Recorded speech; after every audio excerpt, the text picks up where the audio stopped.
নমস্কাৰ কম্পাৰ্টমেণ্টেল এক্সামৰ কাৰণে প্ৰিপেৰেশ্যন কৰি থকা সকলো ছাত্ৰ ছাত্ৰীক স্বাগতম জনাইছোঁ গণিতৰ কাৰণে মই আজি তোমালোকৰ এটা ইম্পৰ্টেণ্ট ভিডিঅ' বনাই লৈ আহিছোঁ এই ভিডিঅ'টোত তোমালোকক মই দেখুৱাম যে গণিতৰ যিহেতু আমাক MCQ আৰু ডেছক্ৰিপটিভ দুটা পাৰ্টত কুৱেশ্যন আহে আৰু এইবাৰ যোৱা পৰীক্ষাত তোমালোকৰ ডেছক্ৰিপটিভ পাৰ্টত বহুতে নম্বৰ কম পোৱাৰ কাৰণে কি হৈছে পৰীক্ষা বেয়া হৈছে বা ডেছক্ৰিপটিভত ফেইল কৰাৰ কাৰণে তোমালোকে গোটেই পৰীক্ষাতে ফেইল কৰিছা গতিকে মই তোমালোকৰ ডেছক্ৰিপটিভত আজি কোনটো চেপ্টাৰৰ পৰা কি চালে তোমালোকে পাছ কৰিব পাৰিবা বা কি নম্বৰ আহিব কিমান নম্বৰ আহিব গোটেইখিনি বস্তু তোমালোকক কৈ দিছোঁ তো ভিডিঅ'টো শেষলৈ চাবা প্ৰথম কথা আহিল তোমালোকৰ যিটো ৰিভিজন চেপ্টাৰ আছিল অৰ্থাৎ পুনৰালোচনা যিটো আছে তাৰ পৰা তোমালোকৰ ডেছক্ৰিপটিভত 2 নম্বৰীয়া প্ৰশ্ন এটা থাকিব 2 নম্বৰীয়া প্ৰশ্ন এটা আৰু এই 2 নম্বৰীয়া প্ৰশ্নটো ক'ৰ পৰা আহিব চাবা ইয়াতে তোমালোকৰ যিটো R5 আছে তোমালোকে R5 টো উলিওৱা আৰু R5ৰ তোমালোকৰ যিটো R5ৰ যিটো 3 নম্বৰ প্ৰশ্ন আছে উৎপাদক বিশ্লেষণ কৰা এই এনেকুৱা ধৰণৰ উৎপাদক বিশ্লেষণ কৰা নহলে তোমালোকে ডাইৰেক্ট এনেকুৱা হৰণ কৰা প্ৰশ্ন 2 নম্বৰীয়া প্ৰশ্ন দিব পাৰে কম্পাৰ্টমেণ্টেল গতিকে তোমালোকে এই R5ৰ কাৰণে 3 নম্বৰটো যিটো আছে আৰু 7 নম্বৰ বা 6 নম্বৰ যি প্ৰশ্ন কেইটা আছে তোমালোকে এইকেইটা প্ৰশ্ন চাই যাবা ইয়াৰ পৰা 2 নম্বৰীয়া প্ৰশ্ন এটা পাবা ঠিক আছে নেক্সট হয় ইয়াৰ পৰা আহিব পাৰে নহলে তোমালোকৰ যিটো R6 আছে সেই R6ৰ যিকেইটা তোমালোকৰ ইয়াতে উদাহৰণৰ যিকেইটা অনুশীলনৰ প্ৰশ্ন আছে এইটো আৰু এইটো প্ৰশ্ন তো তোমালোকে এনেকুৱা ধৰণৰ প্ৰশ্ন দুটা চাব পাৰা হয় ইয়াৰ পৰা আহিব 2 নম্বৰটো নহলে তোমালোকৰ R5ৰ পৰা যিটো মই দেখুৱালো মাত্ৰ হেতুৰ পৰা তোমালোকৰ প্ৰশ্ন আহিব পাৰে এইটো R5ৰ এইকেইটা নহলে এইটো পুনৰালোচনা এই 2 নম্বৰ তোমালোকে এই দুটা চেপ্টাৰৰ পৰা পাবা ইয়াৰ বাহিৰে বেলেগ এতিয়ালৈ অহা নাই গতিকে তোমালোকে এইখিনি চালে ইয়াৰ 2 নম্বৰটো পাই যাবা নেক্সট আহিছো প্ৰথম চেপ্টাৰটোলৈ ইয়াতেও তোমালোকৰ 2 নম্বৰীয়া প্ৰশ্ন থাকিব আৰু এই 2 নম্বৰীয়া প্ৰশ্নটো কি আহিব পাৰে চোৱা যে যোৱা বছৰ তোমালোকক আহিছিলে যে √3 এটা অপৰিমেয় সংখ্যা বুলি প্ৰমাণ কৰা সেয়া প্ৰশ্ন আহিছিলে গতিকে এইবাৰ সেইটো প্ৰশ্ন আহাৰ চান্সটো খুব কম গতিকে তোমালোকে চাব পাৰা এইবাৰ ফাৰ্ষ্ট চাব পাৰা যে ইউক্লিডৰ কলনবিধি ব্যৱহাৰ কৰি কেনে গসাউ উলিওৱা এনেকুৱা প্ৰশ্ন এটা আহিব পাৰে নহলে তোমালোকৰ আহিব পাৰে যে এই এনেকুৱা ধৰণৰ যিবিলাক আছে 6q + 1 6q + 3 এইবিলাক প্ৰমাণ কৰা বা ইয়াতে এনেকুৱা এটা আছে তো এনেকুৱা ধৰণৰ প্ৰশ্ন এটা চাব পাৰা এইটো অনুশীলনৰ পৰা নহলে তোমালোকে চাব পাৰা যিটো তোমালোকৰ গসাউ আৰু লসাগু উলিওৱা প্ৰশ্ন আছে এইটো যিটো 1.2 অনুশীলনী যিটো 4 নম্বৰ প্ৰশ্ন এনেকুৱা ধৰণৰ প্ৰশ্ন তোমালোকে 2 নম্বৰীয়া হিচাপত আহিব পাৰে আৰু যদি ইয়াৰ পৰা নাহে তোমালোকৰ যিটো √2 অপৰিমেয় বুলি প্ৰমাণ কৰা আছে এইটো আহিব পাৰে কিন্তু এইটো অলৰেডি যোৱা বছৰ আহি গৈছে গতিকে এইটো অহাৰ চান্সটো খুব কম গতিকে তোমালোকে সেই দুটা কনচেপ্ট চাব পাৰা আৰু সেই দুটা কনচেপ্টৰ পৰাই তোমালোকৰ প্ৰশ্ন আহিব কাৰণ √2 অপৰিমেয় প্ৰমাণ কৰা যিহেতু আহি গৈছে ইতিমধ্যে গতিকে তোমালোকৰ আহিলে ইউক্লিডৰ প্ৰমেয়িকা ব্যৱহাৰ কৰি কেনে প্ৰশ্ন আহিব পাৰে 2 নম্বৰটো গতিকে তোমালোকে ইউক্লিডৰ প্ৰমেয়িকা কেইটা চালে ইয়াৰ 2 নম্বৰটো পাই যাবা নেক্সট তোমালোকৰ আহিছে 2 নম্বৰ চেপ্টাৰ যিটো আছে আৰু 2 নম্বৰ চেপ্টাৰটো বহুত ইম্পৰ্টেণ্ট কিহৰ কাৰণে যে এই চেপ্টাৰটোৰ পৰা তোমালোকৰ 4 নম্বৰীয়া প্ৰশ্ন এটা আহিব 4 মাৰ্কৰ কুৱেশ্যন আহিব আৰু এই 4 মাৰ্কটো ল'বলৈ একদম সহজ ইয়াতে তোমালোকৰ কমন পৰিবই চাবা তো ইয়াতে মেইনলি দুটা কনচেপ্টৰ ওপৰতে প্ৰশ্ন আহে এটা হ'ল তোমালোকৰ কি যিটো 2.2 অনুশীলনী আছে তোমালোকৰ সেই 2.2 অনুশীলনী এই যিটা 1 নম্বৰ প্ৰশ্ন যিকেইটা আছে যে ইয়াৰ বহুপদ কেইটা শূন্য উলিয়াব লাগে আৰু শূন্য কেইটাৰ কি আৰু সহগৰ মাজত যিটো সম্পৰ্ক আছে সেইটো সত্যাপন কৰিব লাগে তো তোমালোকৰ এই প্ৰশ্নটো আহিব পাৰে ইয়াৰ পৰা আৰু এইটো আহিলে তোমালোকৰ 4 মাৰ্কৰ আহিব গতিকে তোমালোকে এইটো প্ৰশ্ন চাবা আৰু নহলে তোমালোকৰ 2.4 অনুশীলনী আছে 2.3 যিটো অনুশীলনী আছে তোমালোকৰ 2.3 অনুশীলনী এইটো আৰু এই অনুশীলনীটোৰ পৰা তোমালোকৰ যিটো উদাহৰণ 9 আছে এই উদাহৰণ 9ৰ নিচিনা যিকেইটা প্ৰশ্ন আছে তোমালোকে সেইকেইটা চাব পাৰা সেইকেইটা ইম্পৰ্টেণ্ট হয় গতিকে হয় এইটো তোমালোকে চাবা উদাহৰণ 9টো নহলে তোমালোকে সেই মূল উলিওৱা আৰু মূল আৰু সহগৰ মাজত যিটো সম্পৰ্ক সত্যাপন কৰিব লাগে তেনেকুৱা ধৰণৰ প্ৰশ্ন পাবা আৰু এই দুটাৰ পৰা তোমালোকৰ দুটা 4 মাৰ্কৰ কুৱেশ্যন আহিব গতিকে তোমালোকে যদি এই দুটা চাই যোৱা ধুনীয়াকৈ 4 নম্বৰটো পাই যাবা ঠিক আছে আৰু নেক্সট আহিছোঁ 3 নম্বৰ যিটো চেপ্টাৰ আছে তোমালোকৰ আৰু ইয়াৰ পৰা তোমালোকৰ 3 নম্বৰীয়া প্ৰশ্ন আহে আৰু এই 3 নম্বৰীয়া প্ৰশ্নটো কি আহিব পাৰে এতিয়ালৈ তোমালোকৰ যিমানবাৰ প্ৰশ্ন আহিছে ইয়াতে গোটেইকেইটা ডাইৰেক্ট সমাধান কৰা আহিছে ইয়াতে তোমালোকৰ কথা প্ৰশ্ন নাহে গতিকে তোমালোকে কি চাব পাৰা এইটো অনুশীলনীৰ পৰা তোমালোকে এই 3.3 যিবিলাক এইবিলাক সমাধান কৰা আছে দুটা অনুশীলনী দুটা সমীকৰণ দিয়া থাকে যে সেই সমীকৰণবিলাক সমাধান কৰিব লাগে হয় এয়া চাব পৰা তোমালোকে নহলে তোমালোকৰ 3.4ত কেইটামান আছে তোমালোকে 4 কেইটাও চাব পাৰা আৰু নহলে তোমালোকে চাব পাৰা 3.5ৰ যিকেইটা লাষ্টৰ 3.5তো কেইটামান আছে তাৰ মেইনলি তোমালোকৰ ইয়াৰ পৰা এই এনেকুৱা ধৰণৰ দুটা সমীকৰণ সমাধান কৰাই আহিব গতিকে কোনটো আহে একজেক্টলি ক'ব নোৱাৰি কিন্তু আহিব তোমালোকৰ এনেকুৱা ধৰণৰ সমাধান কৰাই গতিকে তোমালোকে এই সমাধান কৰা যিকেইটা প্ৰচেছ আছে ভালকৈ চাই যাবা ইয়াৰ পৰা তোমালোকৰ এটা কমন পৰিবই ঠিক আছে নেক্সট তোমালোকৰ তাৰ পৰা যদি নিদিয়ে তেনেহ'লে তোমালোকৰ 3.6ত যিকেইটা আছে এই ৰৈখিক সমীকৰণ বনাই কেনে যে মানে ৰৈখিক সমীকৰণলৈ পৰিৱৰ্তন কৰি কেনে সমাধান কৰা তো ইয়াৰ পৰাও আহিব পাৰে অলপমান যদি টান দিয়ে তেনেহ'লে ইয়াৰ পৰা আহিব আৰু যদি সহজ দিয়ে তোমালোকৰ ডাইৰেক্ট ইয়াৰ পৰা এনেকুৱা ধৰণৰ সমাধান কৰা আহিব আৰু যোৱা বছৰ যিটো কম্পাৰ্টমেণ্টেল পৰীক্ষা আছিলে তাতে তোমালোকৰ 3.6 পৰা আহিছিলে গতিকে এইবাৰ এনেকুৱা ধৰণৰ অহাবিলাক চান্সটো বেছি আছে গতিকে তোমালোকে এইকেইটা সমীকৰণ সমাধান কৰা জোৰবিলাক সমাধান কৰি x আৰু y মান উলিওৱা এয়া শিকি যাবা ইয়াৰ পৰাই তোমালোকৰ প্ৰশ্ন এটা থাকিব ঠিক আছে তো তোমালোকে ইয়াতো 3 নম্বৰটো কমন পেলাবই পাৰিবা ধুনীয়াকৈ নেক্সট এটা ইয়াৰ পিছৰ যিটো অনুশীলনী আছে 4 নম্বৰ অনুশীলনী চেপ্টাৰটো দ্বিঘাত সমীকৰণ তো তাৰ পৰাও তোমালোকৰ 3 নম্বৰীয়া প্ৰশ্ন এটা আহিব আৰু এই 3 নম্বৰীয়া প্ৰশ্নটো কি হ'ব ইয়াতে তোমালোকক ডাইৰেক্ট সমীকৰণ সমাধান কৰা নাহে ইয়াতে কি আহিব তোমালোকৰ যিকেইটা কথা প্ৰশ্ন আছে সেই কথা প্ৰশ্নকেইটা তোমালোকৰ কৰা আহিব সমাধান অৰ্থাৎ 4.3 যিটো অনুশীলনী আছে তোমালোকৰ 4.3 এই যিকেইটা প্ৰশ্ন আছে 4 নম্বৰ 5 নম্বৰ বা তোমালোকৰ ইয়াতে যেটা 7 নম্বৰ আছে 11 নম্বৰ আছে তো এইকেইটা প্ৰশ্ন তোমালোকৰ কাৰণে ইম্পৰ্টেন্ট আৰু যদি পৰীক্ষাত 3 নম্বৰীয়া প্ৰশ্ন এটা আহিব যিহেতু গতিকে সেই প্ৰশ্নটো তোমালোকৰ এনেকুৱা কথা প্ৰশ্ন আহিব গতিকে তোমালোকে এই 4.3 অনুশীলনী যিটো আছে তাৰে এই কথা প্ৰশ্নকেইটা চাব পাৰা আৰু নহলে তোমালোকে 4.2 আছে চাগে এনেকুৱা প্ৰশ্ন কেইটামান 4.2 অনুশীলনীটোত উলিয়াই আছো মই 4.2 ইয়াতে তো ইয়াতে দুটামান আছে কিন্তু এই দুটা আহিলে তোমালোকৰ 3 নম্বৰটো আহিব পাৰে আৰু নহলে বাকি তোমালোকৰ মেইনলি ইম্পৰ্টেন্ট আছে 4.3 তে আছে গোটেইকেইটা তো তোমালোকে সেইকেইটা চাই গলে ইয়াৰ 3 নম্বৰটো তোমালোকৰ কমন পৰিব ঠিক আছে আৰু নেক্সট ইয়াৰ পিছৰ যিটো চেপ্টাৰ আছে তোমালোকৰ সমান্তৰ প্ৰগতি আৰু সেই সমান্তৰ প্ৰগতি নামৰ চেপ্টাৰটোৰ পৰা তোমালোকৰ কি আহিব 3 নম্বৰীয়া প্ৰশ্ন এটা আহিব 3 নম্বৰীয়া প্ৰশ্ন এটা আহিব ডেসক্ৰিপটিভ পাৰ্টত গতিকে ডেসক্ৰিপটিভ পাৰ্টত সেই 3 নম্বৰীয়া প্ৰশ্নটোৰ কাৰণে তোমালোকে কি চাবা সোৱা ইয়াতে তোমালোকৰ আহিব পাৰে ডাইৰেক্ট এটা প্ৰশ্ন নাহে তিনিটা চাৰিটা প্ৰশ্ন একেলগ কৰি কেনে এবাৰ যেনেকৈ তোমালোকৰ মেট্ৰিকত আহিছিলে তেনেকৈ 1 নম্বৰ তিনিটা দি কেনে 3 নম্বৰ দিব পাৰে গতিকে তাৰ কাৰণে তোমালোকে মেইনলি কি চাব লাগিব যে এনতম পদ উলিওৱা সূত্ৰটো চাব লাগিব আৰু এনতম পদৰ যোগফল উলিওৱা সূত্ৰটো বেছি ইম্পৰ্টেন্ট গতিকে তোমালোকে 5.2 ৰ পৰা তোমালোকৰ যেহেতু এবাৰ কেছ ষ্টাডি বুলি প্ৰশ্ন এটা অলপ কেছ ষ্টাডি টাইপৰ প্ৰশ্ন আহিছে মানে তোমালোকক এটা তোমালোকক কি কৰিছে এটা আমাৰ এনভাইৰনমেণ্টৰ লগত জড়িত এটা বা আমাৰ ডেইলি লাইফৰ লগত জড়িত এটা কি দিয়ে উদাহৰণ দিয়ে তাৰ পৰা উলিয়াব দিয়ে তো তেনেকুৱা ধৰণৰ প্ৰশ্ন আহিছে গতিকে তোমালোকে কোনটো চাবা যিটো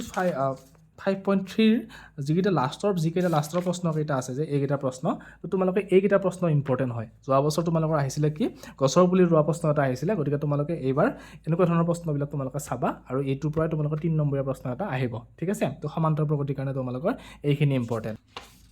তো ইয়াৰ পিছত তোমালোকৰ যদি 6 নম্বৰ চেপ্টাৰ আছে ত্ৰিভুজ নম্বৰ চেপ্টাৰটো আৰু তাত তোমালোকৰ 3 নম্বৰীয়া প্ৰশ্ন ইয়াৰ পৰা এটা আহিব গতিকে সেই 3 নম্বৰীয়া প্ৰশ্নটো কি আহিব পাৰে চোৱা এই 3 নম্বৰটো তোমালোকৰ মেইনলি স্কিলৰ ওপৰত আহে অৰ্থাৎ তোমালোকে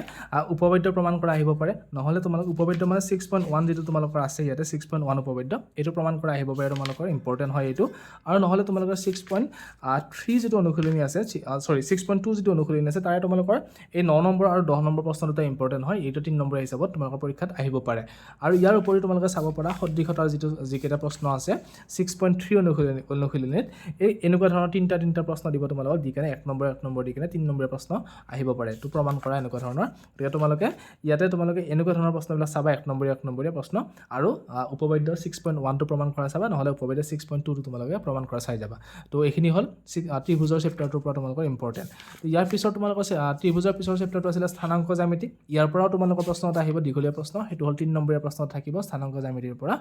তো সেই স্থানাংক জ্যামিতিৰ পৰা তোমালোকৰ কৰ পৰা আহিব পাৰে প্ৰশ্নটো চোৱা 3 নম্বৰীয়াটো যেটো তোমালোকৰ 7.2 যেটো অনুশীলনী আছে 7.2 অনুশীলনী যে বিভাজনৰ সূত্ৰ ব্যৱহাৰ কৰি কেনে যেটো আছে তোমালোকৰ সেই বিভাজনৰ সূত্ৰ ব্যৱহাৰ কৰি কেনে তোমালোকৰ প্ৰশ্ন এটা আহিব আৰু সেইটো প্ৰশ্ন তোমালোকে এনেকুৱা ধৰণৰ x y থকা প্ৰশ্ন তোমালোকে চাব পাৰা এই 4 নম্বৰটো নহয় যেটো 5 নম্বৰ আছে তোমালোকৰ 5 নম্বৰটো নহলে 6 নম্বৰটো বা 7 নম্বৰটো এনেকুৱা ধৰণৰ যিটা প্ৰশ্ন আছে তোমালোকে এইকেইটা হল ইম্পৰ্টেন্ট গতিকে তোমালোকে এইকেইটা প্ৰশ্ন চাব পাৰা আৰু ইয়াৰ নিচিনা যিকেইটা উদাহৰণটো প্ৰশ্ন আছে তোমালোকে সেইকেইটাও চাবা কাৰণ বেছিভাগ তোমালোকৰ প্ৰশ্ন অকল যে অনুশীলনীৰ পৰা আহিব তেনেকুৱা নহয় তোমালোকৰ এক্সাম্পলৰ পৰা প্ৰশ্ন বহুত কেইটা দিয়ে গতিকে তোমালোকে তেনেকুৱা ধৰণৰ প্ৰশ্নবিলাক চাবা ঠিক আছে তো স্থানাংক জ্যামিতি এইখিনি ইম্পৰ্টেন্ট তাৰ পিছত ইয়াতে তোমালোকে আৰু স্থানাংক জ্যামিতি পিছৰ যেটো আছে ত্ৰিকোণমিতিৰ পৰিচয়ৰ পৰা তোমালোকৰ 2 নম্বৰীয়া দুটা প্ৰশ্ন থাকিব 2 নম্বৰীয়া প্ৰশ্ন দুটা থাকিব 4 নম্বৰ আহিব তোমালোকৰ ডেসক্ৰিপটিভ ইয়াতে গতিকে সেই 4 নম্বৰটো কি আহিব পাৰে চোৱা প্ৰথমতে 2 নম্বৰীয়া প্ৰথমতে এটা থাকিব তোমালোকৰ এনেকুৱা ধৰণৰ প্ৰশ্ন যে মান বহাই কেনে মান নিৰ্ণয় কৰা আহিব পাৰে তোমালোকৰ মান নিৰ্ণয় কৰা মই দেখাই আছো তোমালোকক এইকেইটা যে মান নিৰ্ণয় কৰা আছে এই মান নিৰ্ণয় কৰা তোমালোকৰ 2 নম্বৰীয়া প্ৰশ্ন আহিব পাৰে নহলে তোমালোকৰ 8.2 অনুসৰি যিকেইটা 3 নম্বৰ প্ৰশ্ন আছে এই প্ৰমাণ কৰা এইকেইটা দিয়া আছে যে দিগনে x আৰু y মান নিৰ্ণয় কৰিব লাগে তো এই প্ৰশ্নকেইটা ইম্পৰ্টেন্ট হয় 3 নম্বৰ 1 আৰু 2 প্ৰশ্নটো তো তোমালোকে এই দুটা প্ৰশ্ন 2 নম্বৰীয়া প্ৰশ্ন হিচাপত চাব পাৰা আৰু ইয়াৰ উপৰি তোমালোকৰ কমন প্ৰশ্ন এটা আছে ইয়াতে যে তোমালোকৰ এইকেইটা যিকেইটা আছে 5 নম্বৰৰ 8.4 যিকেইটা অনুসৰি আছে তাৰে 5 নম্বৰৰ যিকেইটা প্ৰমাণ কৰা আছে এই প্ৰমাণ কৰা কেইটা কমন আহিব ইয়াৰ পৰা 2 নম্বৰীয়া প্ৰশ্ন এটা হয় কোনটো আহিব এক্স্যাক্টলি ক'ব নোৱাৰে কিন্তু তোমালোকে যদি এইকেইটা চাই যোৱা তো ইয়াৰ পৰা তোমালোকৰ প্ৰশ্ন এটা কমন পৰিবই ঠিক আছে তো ইয়াৰ পিছত তোমালোকৰ আহিব ত্ৰিকোণমিতিৰ পৰিচয় এইটো চেপ্টাৰৰ পৰা যেটো প্ৰশ্ন নাহে গতিকে ত্ৰিকোণমিতি এইটো চেপ্টাৰ পিছত তোমালোকৰ থাকিব বৃত্ত চেপ্টাৰটো বৃত্ত চেপ্টাৰটো 10 নম্বৰ চেপ্টাৰটো তোমালোকৰ মুঠ থাকিব 6 নম্বৰ আৰু ইয়াৰে কি থাকিব তোমালোকৰ ইয়াতেও 3 নম্বৰীয়া প্ৰশ্ন এটা থাকিব আৰু সেই 3 নম্বৰীয়া প্ৰশ্নটো কি আহিব পাৰে চোৱা ইয়াতে তোমালোকৰ উপবাদ্য প্ৰমাণ কৰা আহিব পাৰে 1 নম্বৰ কথা এইটো যেহেতু একদম ছুটি চেপ্টাৰ হয় তো তোমালোকে এইটো পঢ়িবৰ কাৰণে খুব সহজ হয় তো তোমালোকে যেটো উপবাদ্য 10.2 আছে এটো চাবা একদম কমন বস্তু এটো পৰীক্ষা তোমালোকৰ প্ৰমাণ কৰা আহিব পাৰে নহলে তোমালোকৰ উদাহৰণ 2 টো চাব পাৰা উদাহৰণ 1 টো চাব পাৰা এই দুটা কমন হয় ইয়াৰ পৰা প্ৰশ্ন আহে ঠিক আছে আৰু নেক্সট তোমালোকে যদি এক্সাৰসাইজৰ ফালে আহা এক্সাৰসাইজৰ পিনে 3 নম্বৰীয়া প্ৰশ্ন চোৱা তেনেহলে দেখিবা এইটো 4 নম্বৰ প্ৰশ্নটো দেখিব পাৰা এটো ইম্পৰ্টেন্ট প্ৰশ্ন তাৰ পিছত তোমালোকৰ 4 নম্বৰটোৰ পিছত আহিব তোমালোকৰ 9 নম্বৰ প্ৰশ্নটো 11 নম্বৰ প্ৰশ্নটো আৰু 13 নম্বৰ প্ৰশ্নটো এইকেইটা তোমালোকৰ ইম্পৰ্টেন্ট প্ৰশ্ন 3 নম্বৰীয়া প্ৰশ্নৰ কাৰণে গতিকে তোমালোকে এইকেইটা মাৰ্ক কৰি থোৱা আৰু তোমালোকে এইকেইটা চাবা আৰু নেক্সট অংকনৰ পৰা তোমালোকে 4 নম্বৰীয়া কমন প্ৰশ্ন থাকিব আৰু সেই প্ৰশ্ন ডাইৰেক্ট তোমালোকে অনুশীলনীৰ পৰাই পাবাগৈ গতিকে ইয়াৰ পৰা তোমালোকে এটা 4 নম্বৰীয়া প্ৰশ্ন চাই যাবা মানে যিকেইটা প্ৰসেছ আছে প্ৰসেছকেইটা চাই যাবা ইয়াৰ পৰা কমন পৰিবই তোমালোকৰ এটা 4 নম্বৰীয়া গতিকে অংকনৰ ইমান টেনচন ল'ব লাগে তোমালোকৰ নাই নেক্সট ইয়াৰ পিছত 11 নম্বৰ চেপ্টাৰটোৰ পিছত 12 নম্বৰ যেটো চেপ্টাৰ আছে বৃত্ত সম্বন্ধীয় কালি আৰু বৃত্ত সম্বন্ধীয় কালি তোমালোকৰ কেই নম্বৰ থাকিব ইয়াতেও 3 নম্বৰীয়া প্ৰশ্ন এটা থাকিব ঠিক আছে তো এই 3 নম্বৰীয়া প্ৰশ্নটো কি আহিব পাৰে চোৱা যে আমাৰ যি তোমালোকৰ গৌণ বৃত্ত কলা মুখ্য বৃত্ত কলা কালি এনেকুৱা উলিওৱা এই এনেকুৱা ধৰণৰ প্ৰশ্ন যে থাকে তোমালোকৰ চাপটোৰ দৈৰ্ঘ্য উলিওৱা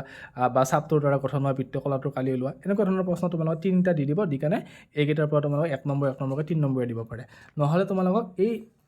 উদাহৰণ 3 টোৰ নিচিনা যিকেইটা আছে তোমালোকৰ ইয়াতে 3টা ষ্টেপত কৰিব লাগে যে ত্ৰিভুজৰ কালি উলিয়াব লাগে ত্ৰিকোণমিতি এপ্লাই কৰিব লাগে তো এনেকুৱা ধৰণৰ প্ৰশ্ন এটা আহিব পাৰে আৰু এইটো আহিলে তোমালোকক 3 নম্বৰ দিব গতিকে এইটো ইম্পৰ্টেন্ট প্লাস এনেকুৱা ধৰণৰ চাপৰ দৈৰ্ঘ্য উলিওৱা বৃত্ত কলাৰ কালি উলিওৱা বৃত্তখণ্ডৰ কালি উলিওৱা এনেকুৱা ধৰণৰ প্ৰশ্নবিলাক ইম্পৰ্টেন্ট গতিকে তোমালোকে এই দুটা টাইপত চাই গলে ইয়াৰ পৰা কমন তোমালোকৰ থাকিব এটা ঠিক আছে নেক্সট তোমালোকৰ আহিছো বৃত্ত সম্বন্ধীয় কালিৰ পিছৰ যিটো চেপ্টাৰ আছিল আমাৰ পৃষ্ঠকালি আৰু আয়তন তো পৃষ্ঠকালি আৰু আয়তন চেপ্টাৰটোৰ পৰা তো দীঘলীয়া প্ৰশ্ন আহিবই আমাৰ এটা আৰু সেইটো আমাৰ কিমান নম্বৰ থাকিব চোৱা ইয়াতে তোমালোকৰ 3 নম্বৰ প্ৰশ্ন থাকিব সেইটো আৰু সেইটো কোনটো আহিব পাৰে যে 1 নম্বৰ হল তোমালোকৰ যেটো 13.1 ৰ যেটো প্ৰথম কোৱেশ্চন আছে সেইটো যোৱা বছৰ আহিছিলে অৰ্থাৎ 2024 ত আহিছিলে এইটো তো এইটো ইম্পৰ্টেন্ট এইটো তোমালোকে চাব পাৰা 3 নম্বৰ প্ৰশ্ন চাব পাৰা আৰু 5 নম্বৰ প্ৰশ্ন তোমালোকে চাব পাৰা এইকেইটা ইম্পৰ্টেন্ট প্ৰশ্ন ৰিপিট হৈ আছে বাৰবাৰ গতিকে তোমালোকে এইকেইটা চালে 3 নম্বৰীয়া প্ৰশ্নটো তোমালোকৰ সমান পৰিব আৰু বাকি তোমালোকে যদি সূত্ৰকেইটা ভালকৈ মনত ৰাখা ইয়াৰে তো তেনে পৰীক্ষাত যি প্ৰশ্ন আহিলে তোমালোকে কৰিব পাৰিবাই যেহেতু গতিকে সূত্ৰকেইটাৰ ওপৰত বেছি গুৰুত্ব দিবা পৃষ্ঠকালি আৰু আয়তনৰ ঘনক বা তোমালোকৰ যি চৌপাল আছে বা আয়তীয় ঘনক যি বা বেলন তাৰ যিকেইটা সূত্ৰ আছে পৃষ্ঠকালি আৰু আয়তন উলিওৱা সেইকেইটা তোমালোকে চাই যাবা তাৰ পৰা তোমালোকৰ প্ৰশ্ন থাকিব এটা আৰু নেক্সট পৰিসংখ্যা নামৰ যিটো চেপ্টাৰ আছে 14 নম্বৰ চেপ্টাৰ তাৰে তোমালোকৰ যিটো 3 নম্বৰীয়া প্ৰশ্ন থাকিব এটা আৰু 3 নম্বৰ প্ৰশ্নটো কেনেকুৱা আহিব পাৰে চোৱা এটা তোমালোকৰ মই 14.1 অনুশীলনীটো চাইছো 14.1 অনুশীলনীটো তোমালোকে মই দেখাই আছো তোমালোকক ইয়াতে এই যে f ৰ মান উলিয়াব লগা আছে যে f ৰ মান উলিওৱা 3 নম্বৰ প্ৰশ্নটো এনেকুৱা ধৰণৰ f ৰ মান উলিওৱাৰ প্ৰশ্ন বা xy থাকিলে তেনেকুৱা ধৰণৰ প্ৰশ্ন আহে গতিকে 3 নম্বৰ প্ৰশ্নটো 14.1 ৰ ইম্পৰ্টেন্ট তাৰ পিছত তোমালোকৰ ইয়াৰ পৰা আৰু 14.2 যদি চোৱা তোমালোকে 14.2 ঠিক তেনেকুৱা নাই তো তোমালোকে চাব পৰা 14.3 প্ৰশ্ন অনুশীলনীটোত আৰু 14.3 অনুশীলনীটোত তোমালোকে যেটো 2 নম্বৰ প্ৰশ্ন আছে সেই 2 নম্বৰ প্ৰশ্নটো ইম্পৰ্টেন্ট হয় গতিকে তোমালোকে এইটো প্ৰশ্ন চাবা এটো বহুত বাৰ আহিছে অলৰেডি দেখিছেনা পৰীক্ষাত বহুত কেইবাৰ আহিছে গতিকে এইটো প্ৰশ্ন ইম্পৰ্টেন্ট তো এইটো প্ৰশ্ন আৰু 14.1 ৰ সেই প্ৰশ্নটো তো তোমালোকে এনেকুৱা ধৰণৰ প্ৰশ্নই পাবাগৈ পৰীক্ষাত ঠিক আছে তো পৰিসংখ্যাৰ কাৰণে সেই 3 নম্বৰটো তোমালোকৰ কমন আহি গল নেক্সট লাষ্ট যেটো চেপ্টাৰ আছে আমাৰ পৰিসংখ্যা আৰু পৰিসংখ্যাৰ কাৰণে যেটো একদম ইজি চেপ্টাৰ হয় আমাৰ এটা সূত্ৰই হয় ইম্পৰ্টেন্ট আৰু এই ক্ষেত্ৰটোৰ ওপৰতে প্ৰশ্ন আহে তো সেইবিলাক প্ৰশ্ন কি আহিব পাৰে ইয়াতে তোমালোকৰ যেহেতু 2 নম্বৰীয়া প্ৰশ্ন থাকিব অৰ্থাৎ দুটা প্ৰশ্ন থাকিব 1 নম্বৰীয়া তো যোৱা বছৰ আহিছিলে তোমালোকৰ এনেকুৱা ধৰণৰ প্ৰশ্ন আহিছিলে 1 নম্বৰ 2 নম্বৰ এনেকুৱা দুটা প্ৰশ্ন দিছিলে এনেকুৱা ধৰণৰ প্ৰশ্ন আহিছিলে তো এইকেইটা তোমালোকে 12 নম্বৰ 13 নম্বৰ তাৰ পিছত 9 নম্বৰ যেটো প্ৰশ্ন আছে সেইটো ইম্পৰ্টেন্ট হয় তাৰ পিছত তোমালোকৰ 21 নম্বৰ প্ৰশ্নটো ইম্পৰ্টেন্ট হয় 19 নম্বৰ প্ৰশ্নটো তোমালোকৰ 2025 চন আহিছিলে, এইটো ইম্পৰ্টেণ্ট হয়, গতিকে তোমালোকে এইকেইটা চালে হৈ যাব। তো ঠিক তেনেকৈ যদি তোমালোকে MCQৰ কাৰণে এনেকুৱা ইম্পৰ্টেণ্ট টপিকৰ ওপৰত ভিডিঅ' বিচাৰিছে তেনেহ'লে মোক কমেণ্ট কৰিবা, মই MCQৰ কাৰণে বনাই দিম। আৰু তোমালোকে চেনেলটো ছাবস্ক্ৰাইব কৰি ৰাখিবা, মই দুদিনমান পিছতে তোমালোকক চেম্পল কুৱেশ্যন পেপাৰ এখন দি দিম, যে তাত তোমালোকৰ মেট্ৰিকৰ কাৰণে যে এক্সাক্ট কেনেকুৱা ধৰণৰ প্ৰশ্ন আহিব পাৰে, মই ব্লুপ্ৰিণ্ট ইউজ কৰি কিনে তোমালোকৰ কাৰণে এখন কুৱেশ্যন পেপাৰ প্ৰিপেয়াৰ কৰিম। গতিকে তোমালোকে সেইখন পাবৰ কাৰণে চেনেলটো ছাবস্ক্ৰাইব কৰি ৰাখিবা আৰু মোৰ হোৱাটছআপ চেনেলটো ফ'ল' কৰি ৰাখিবা।